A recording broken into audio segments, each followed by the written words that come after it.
avem 5 minute pe ceas și încep marile extrageri pentru nebunia asta de mini-turneu, unde premiile, bineînțeles, sunt pe mărime și pe măsură. Este un turneu V3 organizat de noi, două comunități superbe, cu playeri superbi și cu oameni deosebiți, cu caractere și, bineînțeles, demnitate.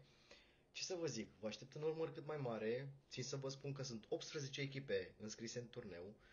Premiul este de 3000 de diamante sau 3 skinuri epice în valoare de 899 de diamante pe care eu împreună cu colaboratorii mei le vom oferi pentru voi. Turneul se va ține mâine la ora 19 pe contul meu oficial Amon. Vă aștept un număr cât mai mare. Haideți să mergem și către aceste preselecții, putem să zicem așa, extrageri, mai exact. Și ce să zic, să dăm drumul la nebunie. Vă pup și vă iubesc! Pra!